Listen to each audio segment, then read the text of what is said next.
Anna Paulina Luna on the podcast, and she was talking to me about the Book of Enoch. She goes, "You ever read that?" And But I was that's like, not "No." included in the canonized. Here's why: because of rabbis. A bunch of rabbis said it didn't align with the Torah, and so they yanked it out. But it's an original biblical text. A dying monk just exposed a version of Jesus you have never heard your entire life. He spent his final days guarding a secret he believed would destroy the world the moment it got out. For decades, he studied the Ethiopian Bible, and what he found inside them is deeply disturbing. The Book of Enoch is never considered scripture by the Jews, but ends up in the Ethiopian Bible. The Ethiopian Bible is the oldest Bible. Shocking details about the last 3 minutes before Jesus rose from the dead that nobody ever told you. Final teachings that expose devastating truths about the end of time. This monk knew exactly why the world buried this version so deep, and with nothing left to lose, he told everything. The first dark truth about the resurrection. There is an island sitting in the middle of Lake Tana in Ethiopia that most people will never see and never visit. The monastery on that island does not welcome outsiders. Women are permanently banned from setting foot on it. The monks who live there take an oath when they arrive, and that oath does not release them until they are dead. One of those monks was dying. He had not seen the outside world in so long that it had essentially stopped being real to him. The people gathered around him in his final hours expected what anyone would expect at the end of a long, devoted life inside a monastery. Quiet prayers, a peaceful release, a dignified farewell from a man who had served faithfully and was now going home. That is not what happened. What unfolded was something close to horror. The man was agitated in a way that frightened the people in that room. He was trying to warn them about something. He kept saying the world was running out of time to know what he knew. And then he started talking. And once he started, he could not stop. He had spent his entire life guarding manuscripts that most of the world does not know exist. These were manuscripts wrapped in goatskin and locked in sealed chambers that the Ethiopian Orthodox Church kept hidden from its own congregation. Monks who were assigned to read them did so completely alone, under monitored conditions, and were strictly forbidden from discussing anything they read with anyone at all, not with the monk sleeping in the next room. This man had carried that weight for 50 years, but he had also survived something that left marks no amount of prayer could fully heal. In 1975, a Marxist military regime called the Derg seized control of Ethiopia and unleashed a purge that tore the country apart. Monasteries were raided, priests were dragged out and executed, monks who stood in the way were killed on the spot. This man had physically moved these manuscripts in the dark during that terror. He had hidden them while soldiers moved through the corridors outside. He had held his breath and kept his mouth shut while people around him were being killed for far less than what he was hiding. He survived, the manuscripts survived, he sealed himself back up, renewed his oath, and kept his silence for decades more. And now, at the very end of his life, everything he had compressed away inside himself for 50 years was rupturing open at once. He did not ease into it. He did not start with careful theological context. He went straight to the third day, because that, he said, is where every lie that was ever told about Jesus Christ begins.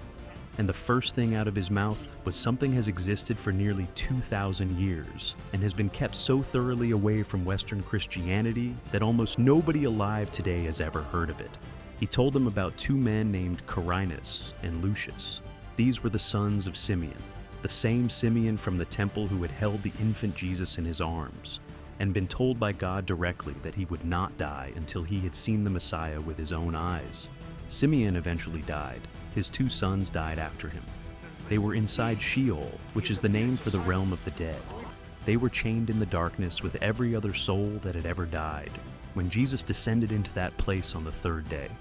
And when Jesus broke Sheol open, Quirinus and Lucius walked back out of it, not as visions, not as spiritual impressions, as physical men, standing upright, breathing, walking back into the world of the living. But something was wrong with their bodies. The people who saw them first immediately stepped back, because there was something on these men that stopped everyone in their tracks. Something that made it immediately clear that wherever these two men had just come from, it was not a place the living were ever supposed to enter or return from. They carried the marks of death on their bodies, literally. The skin had the gray, waxy pallor of a corpse. The eyes had the sunken, darkened hollows that appear in a body after the blood stops moving. The lips had the bluish tint that comes when oxygen leaves the tissue permanently. These were not men who had been sick and recovered.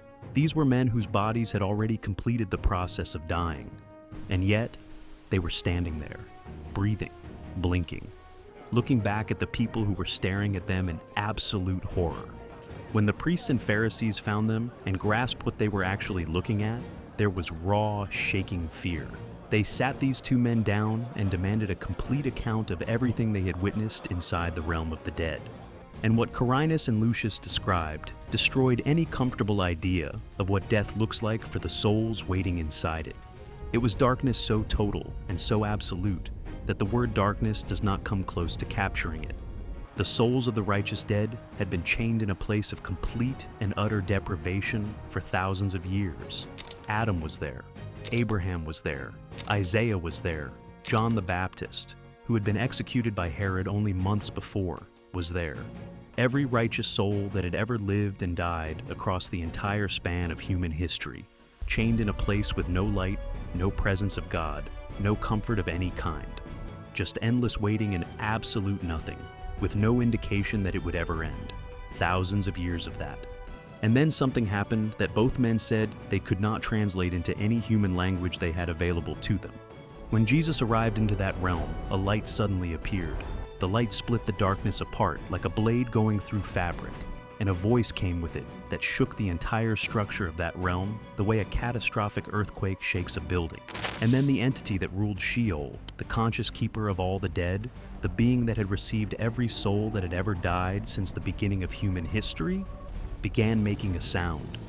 Not a sound of anger, not a battle cry, a sound of absolute terror, the sound of something that recognized exactly what had just arrived and knew with complete and total certainty that it could not stop what was about to happen to everything it had ever controlled. The priests heard every word of this testimony. They ordered it written down immediately. They sealed the document with strict orders that it was never to be read publicly under any circumstances. And then Quirinus and Lucius, two men who had died and come back from the dead and testified about the interior of death itself, while standing in front of a room full of priests, simply vanished. They did not die again. They were not arrested or silenced by force. They walked out and disappeared from human history entirely, leaving behind only a sealed testimony that was immediately buried. That account is called the Gospel of Nicodemus. It has been sitting in the historical record for nearly 2,000 years. It was simply never placed in the canon that Rome authorized the world to read.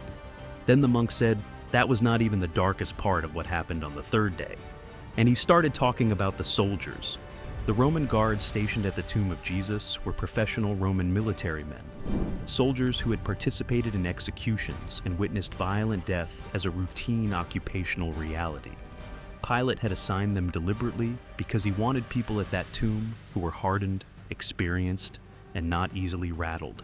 Men who had seen everything. When the resurrection happened, those men did not simply spot an angel and get frightened and run. The account in Matthew says they became as dead men. The Greek word used is not describing fainting or unconsciousness. It describes a complete and total shutdown of the physical body, while the person remains fully conscious and aware. These soldiers experienced whatever happened at that tomb while completely awake, completely paralyzed, and completely unable to move a single muscle or make a single sound. And what they witnessed in that state of total helpless paralysis is something the Western Church has never once preached from a pulpit. They did not witness a gentle, peaceful, luminous rising. What they reported when they were finally able to speak again was a sound like something being torn apart, not a person tearing something. The location itself, as if the physical sight was being ripped open from the inside by something operating from a completely different level of reality. They reported a light that did not illuminate anything. It consumed everything. It did not make the darkness visible. It made the concept of darkness irrelevant by comparison. And the stone covering the entrance to the tomb was not rolled away by any physical force applied to it from outside. It was displaced. It moved the way an object moves when the physical laws that normally govern it have been completely suspended by something that those laws do not apply to. The Roman authorities who received that report made a decision before the sun came up. They paid those soldiers to tell a different story. A sleeping soldier failing his post is embarrassing and punishable, but it is a story that fits inside a manageable framework. What those soldiers actually witnessed did not fit inside any framework Rome had. If their real account had circulated, it would not simply have confirmed the resurrection. It would have described the resurrection as an event so cosmically violent and so physically disruptive that the site itself was damaged by it. That was a story no Roman authority could allow to exist. The soldiers took the money, the account was buried, and the monks of Ethiopia kept it sealed in goatskin for 2,000 years. The monk looked at the people in that room, and then he said that all of that, the two dead men walking out, the soldiers paralyzed and silenced and paid off, all of it was just the damage that leaked out into the visible world. The external evidence of something that happened inside that realm during those 3 days. What actually happened in there, what Jesus encountered, what he fought, and what it cost, was something else entirely. And what Jesus said to his disciples in the 40 days after he came back, the things he told them that no Western gospel recorded, that was the part the institution decided the world could never be allowed to hear. What Jesus said in the 40 days. The Ethiopian Bible contains a text called the Mashafah Kedan. It means the Book of the Covenant. In the Western Bible, the period between the resurrection and the ascension covers 40 days and is handled in a few brief verses in the Gospel of Luke. Jesus appears, he blesses the disciples, he rises into the sky. 40 days collapsed into a paragraph, and then the chapter moves on. In the Mashafah Kedan, those 40 days are the entire point of the story. The risen Christ did not gather his disciples for a warm and reassuring farewell. He gathered them like a commander giving a final briefing to soldiers he was about to leave behind enemy lines. He spoke with the intensity of a man who understood precisely how little time he had, and precisely how catastrophic it would be if he left without transferring what he needed to transfer. He started by telling them something that should have shattered them where they sat. He said this world, the one we all live in, the one we work in and build lives in and trust completely, is not what it appears to be. He said there is a force running beneath the surface of it, a dark and deliberate intelligence that built this world like a trap. And the bait it uses is simple: wealth, status, power, the things every human being spends their life chasing. He said that force uses those things the way a hunter uses bait, to keep people distracted, to keep their eyes fixed on things that do not matter, to keep them spiritually blind and spiritually dead, while they believe with complete confidence that they are fully alive and fully in control of their own lives. And then he described what that blindness actually produces in a human being over time. He called it the walking tomb. A walking tomb is not someone obviously broken or visibly lost. It is your neighbor, someone who wakes up every morning, goes through their day, and does everything a living person does. From the outside, they look completely fine, but inside, the light has gone out. The soul is still in there, but it has gone completely cold and completely silent. He then told them exactly how a living soul gets turned into a walking tomb. He said every human being has two forces moving through them simultaneously. He called them the wind of life and the wind of error. The wind of error is not simply sinful behavior or moral failure. He described it as something operating more like a parasite, something with specific and identifiable entry points into the human being.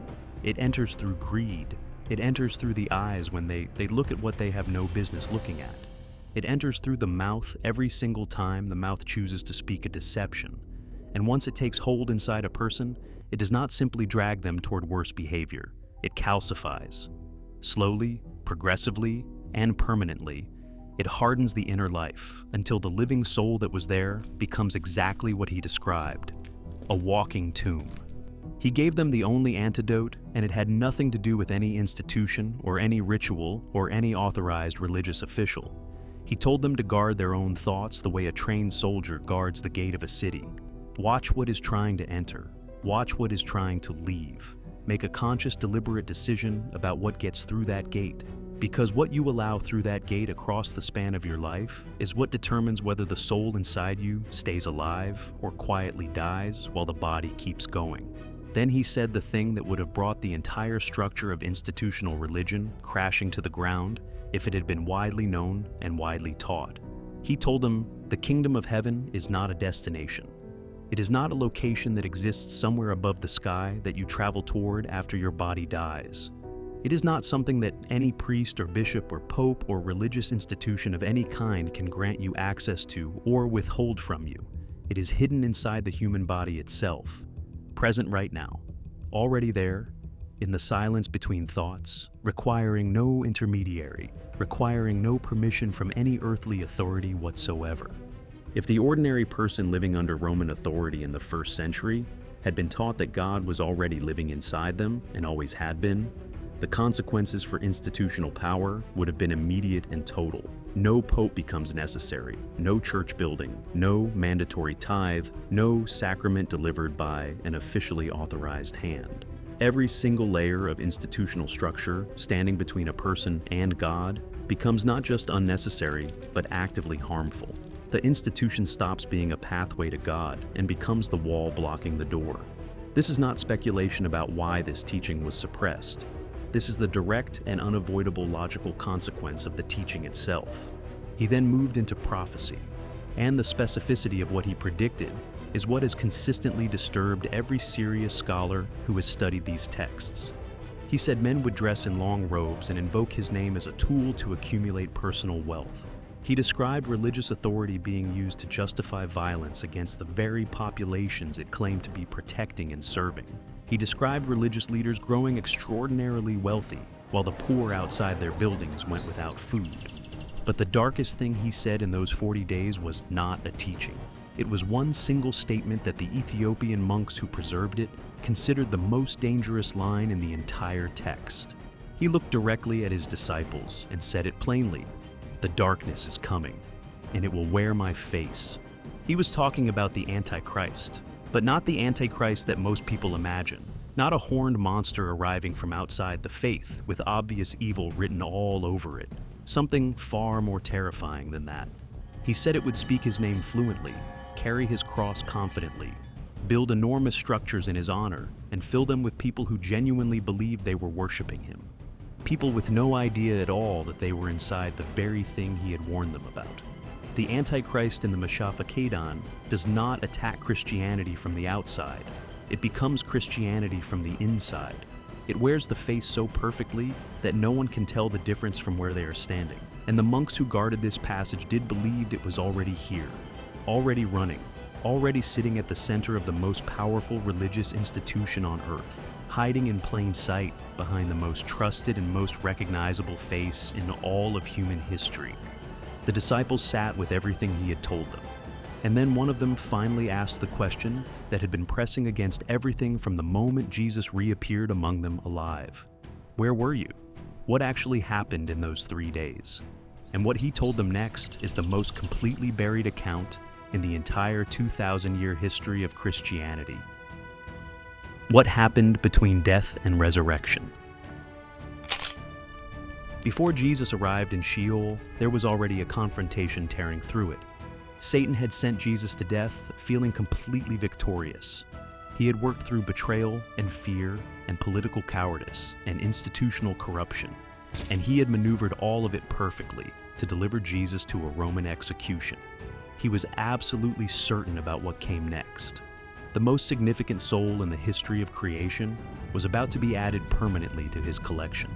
He was so certain, so completely confident in his own victory, that the possibility of error did not enter his thinking at all. Meanwhile, Hades was not celebrating. Hades, the conscious ruler of the realm of the dead, the ancient entity that had received every soul that had ever died since the beginning of human history, was not standing alongside Satan, sharing in his triumph. He was furious, and underneath the fury, he was deeply, viscerally terrified.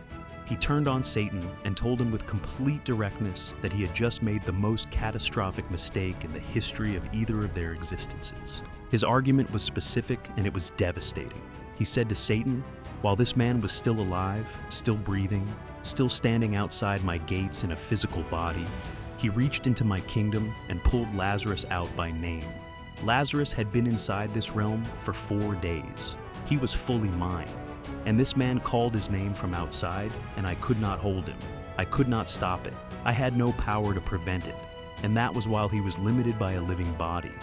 If he comes here now in death, with nothing limiting what he actually is, with the full force of whatever he truly is operating, without any physical restraint at all, I will not be able to hold him. Nothing in this realm can hold what is coming through those gates. You have destroyed us both, and you do not even understand what you have done. Satan ignored every word of it, and at that moment, Jesus arrived. And what followed was not a confrontation in any sense that the word confrontation normally implies. A confrontation suggests two forces meeting, with some possibility of either outcome. What happened in Sheol when Jesus entered it was a total demolition. The gates of Sheol did not swing open. They were obliterated. They came apart with a force that sent shockwaves through every corner of that realm instantly. Every guardian, every structure of authority that Hades had constructed and maintained across the entire span of human history collapsed simultaneously. The entire power structure of the realm of death failed at once, completely, the moment he crossed the threshold. The chains holding the righteous dead did not unlock one by one through some orderly process. They shattered, all of them, across the entire realm at the same moment. Adam, who had been in that darkness since the very first death in human history, felt those chains break. Every prophet, every righteous soul, every person who had died in right standing across the full span of human existence, thousands of years of them, held in that total lightless absence with no end in sight, felt everything release at once. In one single violent moment, thousands of years of imprisonment ended. And Hades, who had warned Satan and had been dismissed and ignored, stood in his own domain, watching everything he had built and everything he controlled get ripped apart by something he had no ability to resist. The ruler of death, stripped of all authority in the one place where his authority was supposed to be absolute and eternal, with Satan standing there, having caused the entire catastrophe and having nothing useful to offer to stop it. Satan had sent Jesus to Sheol expecting a prisoner. He had created the conditions for the complete and permanent destruction of his own kingdom. And Jesus came back marked. This is the detail that the Western Church has buried so deeply that almost no one who has sat in a Christian service for their entire life has ever once heard it addressed directly. The wounds on the body of the risen Christ, the wounds that Thomas pressed his fingers into, were not simply the physical remnants of the crucifixion preserved intact as convenient proof. In the Ethiopian and Coptic apocryphal traditions, those wounds were battle marks. They were the evidence of what it costs to enter a realm where physical matter operates by entirely different rules. Fight something that has held the dead captive since the beginning of human history, break it apart completely, and come back out through the other side. He did not return glowing and untouched and radiating gentle peace. He returned as something that had descended into the most terrible place in existence, dismantled it from the inside, and carried the permanent physical evidence of that war back into the world of the living. He had won, but you do not walk out of Sheol, even victorious, without being marked by what you destroyed in there. The two dead men who walked out behind him, Carinus and Lucius, were the proof of the victory made visible and walking around in the living world.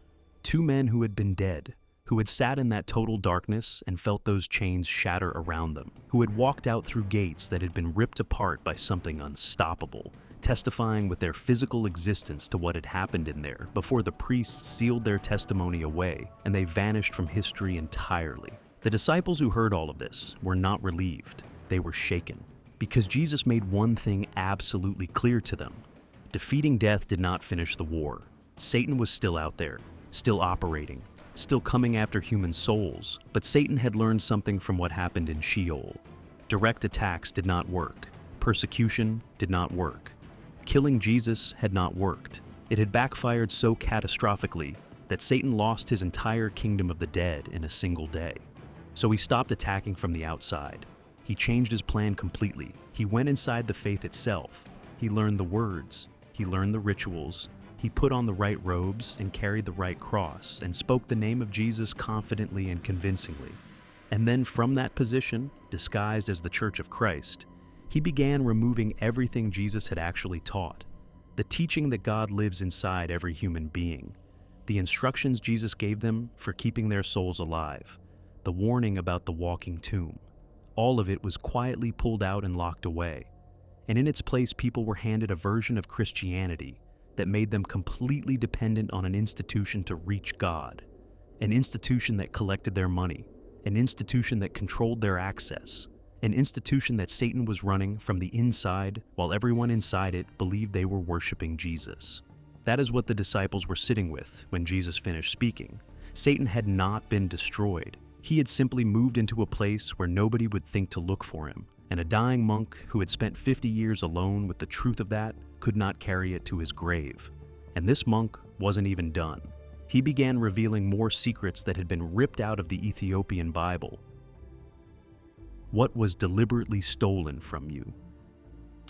Now pay close attention to this part, because this is where everything shifts. Anyone can claim an ancient text contains hidden wisdom. Anyone can say a manuscript is special and sacred and suppressed. People say that kind of thing all the time. But what you cannot fake is science. You cannot manipulate a laboratory result to match a 2,000-year-old document. And what scientists have been quietly discovering about the Book of the Covenant should make every single person who was ever told these texts were mythology sit down and reconsider everything. The text describes wind moving across the planet through invisible structured pathways, giant channels in the sky that carry weather from one side of the earth to the other. For centuries, people read that and said it was poetry, beautiful ancient imagery, nothing more. Then modern atmospheric science mapped what they now call atmospheric rivers, literal rivers of wind circling the entire Earth at high altitudes, carrying moisture and temperature across continents in defined structured pathways. Exactly what the text described. Exactly. A document written 2,000 years ago described a weather system that science only discovered and mapped in the modern era.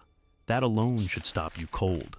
But it gets bigger. The same text describes an enormous body of water hidden deep beneath the surface of the earth. Not a lake, not an underground river, a massive hidden ocean buried far below everything we can see or reach.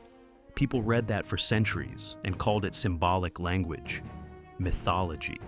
Then, in 2014, scientists drilling deep into the Earth's mantle discovered a reservoir of water locked inside a rock mineral called ringwoodite, sitting hundreds of miles beneath the surface.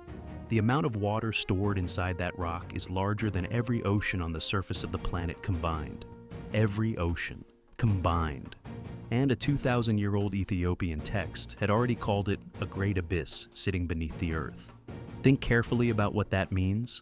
This text was right about the hidden ocean. It was right about the rivers of wind in the sky. It was right about things that science took 2,000 years to catch up to. So when that same text records what Jesus taught in the 40 days after the resurrection, what exactly is the justification for calling it mythology? There is none. And here is something else that text records that will make you question everything you thought you knew about Jesus himself. After the 40 days of teaching, Jesus gave the disciples a specific secret practice, a precise method of controlling the breath and directing thought that he told them to guard carefully and pass only to those ready to receive it. When researchers read that description today, they immediately recognize it. It is almost word for word identical to ancient spiritual practices that were documented independently in India and Tibet centuries ago. Practices that modern neuroscience is now studying in laboratories and confirming produce real measurable changes in the human brain. Changes in stress, changes in consciousness, changes in the physical structure of neural pathways. Which raises a question that the Western Church has never once answered publicly. Where was Jesus between the age of 12 and 30? The Western Bible goes completely silent on those 18 years. No explanation, no account, no attempt by any gospel writer to even acknowledge the gap exists. 18 years of total silence on the life of the most written about human being in history. Several serious researchers now believe those years were spent in the monasteries of India and the learning centers of Tibet. And when you read the Mashafa Kadon, when you see how deeply Eastern the teachings inside it are, that conclusion stops feeling like speculation and starts feeling like the only explanation that actually fits. He did not invent those teachings in Galilee. He spent 18 years learning from the oldest and most advanced spiritual traditions on earth, brought everything back, and delivered it all in those 40 days. And then the institution that rose in his name decided what you were allowed to know about it. the monk's final words.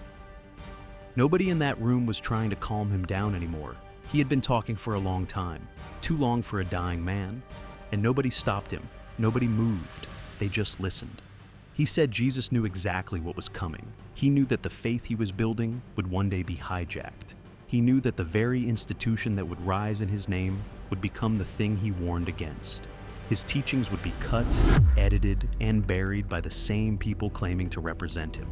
He knew that billions of people across centuries would sit inside buildings dedicated to him, singing his name, praying to him, dying for him, while the most important things he ever said were locked in a sealed room and kept deliberately out of their hands.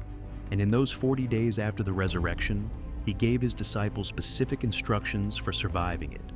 Instructions for how to keep your soul alive in a world designed to kill it slowly. Instructions for recognizing Satan when he is standing at the front of a church wearing a cross and speaking the name of Jesus. Instructions for finding the God that is already living inside you instead of paying someone else to find him for you. Every single one of those instructions was cut out, deliberately because they were dangerous to the people in power. Because a person who knows God lives inside them already does not need an institution. They do not need to pay.